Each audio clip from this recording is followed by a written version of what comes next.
হয়, আমাৰ কালি গোসাইগাঁও থানাৰ আণ্ডাৰত যোনটো তুলসীবিল আউটপোষ্ট আছে তাতে এটা ইনফৰমেশ্যন পোৱা গৈছিলে যে দুগৰাকী মাইনৰ ছোৱালী ঘৰৰ পৰা মিচিং আছে। একৰ্ডিংলি আমাৰ ৰাতি পেট্ৰলিং পাৰ্টি চাৰ্চ কৰিলে আৰু গাঁওবাসীৰ সহায়ত আমি ছোৱালী দুগৰাকী উদ্ধাৰ কৰিবলৈ সক্ষম হৈছোঁ। আৰু তাতে কিছুমান ৰাতি এলিগেশ্যন আহিছিলে যে এজন ব্যক্তিৰ লগত তেওঁলোকে পলাই যাব পাৰে বা তেওঁৰ কিছুমান ইনভলভমেণ্ট আছে নেকি। গতিকে তেওঁকো আমাৰ থানাত আমি সোধ পোছৰ কাৰণে আমি অলৰেডি থানাত তেওঁলোক ডিটেইন কৰিছোঁ।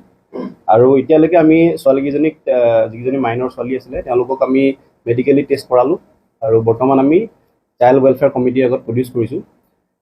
মেডিকেল টেষ্টত এদিনতে ৰিপৰ্ট নিদিয়ে, তেওঁলোকে আমি ডক্টৰৰ লগত কথা পাতিছোঁ। প্ৰিলিমিনাৰী যোনটো আমাক কৈছে ভাৰ্বেলি, তাত আমাৰ কালি কোনো ছেক্সুৱেল এনকাউণ্টাৰ তেওঁলোকে অবজাৰ্ভ কৰা নাই। কিন্তু যিহেতু কিছুমান টেষ্ট বাকী আছে, গতিকে 2 দিনৰ ভিতৰতে আমাক পুৰা প্ৰপাৰ ফাইনেল ৰিপৰ্টটো তেওঁলোকে ছাবমিট কৰিব।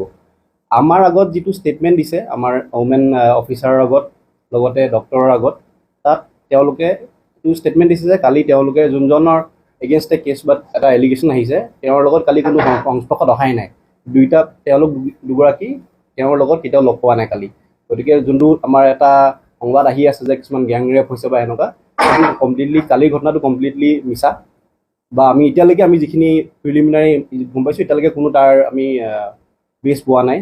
তথাপিতো আমি কাইলৈ আমি মেজিষ্ট্ৰেটৰ আগত প্ৰডিউচ কৰিম আৰু আমাৰ 183ত তেওঁলোকৰ ষ্টেটমেণ্ট ল'ম। মেজিষ্ট্ৰেটৰ আগত যদি ষ্টেটমেণ্ট হয় সেইটো সদায় আইনৰ চকুত একচেপ্টেবল হয়। আৰু তাত যদি কাৰোবাৰ ওপৰত আৰু এলিগেশ্যন আহে বা তেওঁৰ কথা কিবা আহে তেতিয়া আমি একৰ্ডিংলি লফুলি একশ্যন ল'ম। ছোৱালীকেইজনী আমাৰ অলপ ফকিৰাগ্ৰাম ছাইডৰ এটা গাঁৱৰ পৰা উদ্ধাৰ হৈছে। ৰেপৰ ইনচিডেণ্ট হোৱা নাই এতিয়ালৈকে মই যিখিনি ক'লোঁ আপোনালোকক, তেওঁলোকৰ ষ্টেটমেণ্ট ছোৱালীকেইজনীয়ে যিটো আমাৰ ওমেন অফিচাৰৰ আগত যিটো ষ্টেটমেণ্ট দিছে, মেডিকেলৰ আগত যিটো ষ্টেটমেণ্ট দিছে, তাত কালি কোনো ধৰণৰ ছেক্সুৱেল ইণ্টাৰক'ৰ্চ হৈছে বুলি আমাক জনোৱা নাই। কিন্তু কাইলৈ আমি তথাপিতো মেজিষ্ট্ৰেটৰ আগত যিটো ষ্টেটমেণ্টটো একচেপ্টেবল হয়, গতিকে আমি কাইলৈ 183 BNSS মতে মেজিষ্ট্ৰেটৰ আগত আমি লৈ যাম আৰু তেওঁলোকৰ ষ্টেটমেণ্ট আমি ৰেকৰ্ড কৰাম। তাত যদি কোনোবা এনি কগনিজেবল অফেন্স বা কোনোবা ৰেপৰ মেনশ্যন কৰে, আমি যাৰ এগেইনষ্টে যি একশ্যন ল'ব লাগে আমি একৰ্ডিংলি আইনমতে ল'ম। এতিয়ালৈকে মই যিটো গম পাইছোঁ, আমি ষ্টেটমেণ্ট যোনটো শুনিছোঁ বা CWCটো আমাক কমপ্লিটলি জনাব পৰা নাই। আমি যিখিনি গম পাইছোঁ, কালি এটা অলপ তেওঁলোকৰ ভুল বুজাবুজি হৈছে ঘৰৰ মাজতে, অলপ ভয়তে তেওঁলোকে ৰাতি পলাই গুচি গৈছে। ৰাতি তেওঁলোকে অলপ ইফালে সিফালে ঘূৰি ফুৰিছে, ক'ত ঘূৰি ফুৰিছে তেওঁলোকেও নাজানে। ৰাতিপুৱা সময়ত যেতিয়া তেওঁলোকক উদ্ধাৰ কৰিছে, গাঁওবাসীয়ে দেখিছে যে দুজনী ছোৱালী কিয় আছে, তেতিয়া আমাক খবৰ দিছে। আমি ইন টাইম বিচাৰি থকা পাৰ্টীয়ে তেওঁলোকক উদ্ধাৰ কৰিছোঁগৈ। আৰু মই ৰিকুৱেষ্ট কৰিম যে যাতে আমাৰ যোনটো মানে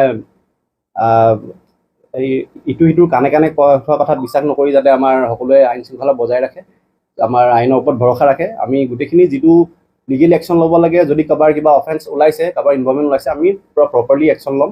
খালি মই যাতে এইটোৱে অনুৰোধ কৰিছোঁ যাতে আপোনালোকে যদি কিবা এটা ইনফৰমেশ্যন ট্ৰেন্সমিট কৰে, গতিকে আমাক কাইণ্ডলি সুধি ল'ব পাৰিব। আমি যিখিনি আমাৰ ৰিলায়েবল আমাৰ যিখিনি আমি ইনফৰমেশ্যন পাওঁ ইনভেষ্টিগেশ্যন আপোনালোকক জনাই থাকিম আমি।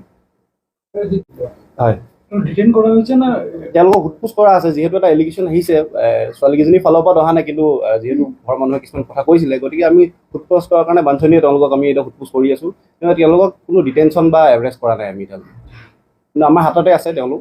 পিক আপ কৰা হৈছে। হয়, তেওঁলোকক আমি সোধ-পোছ কৰি আছোঁ।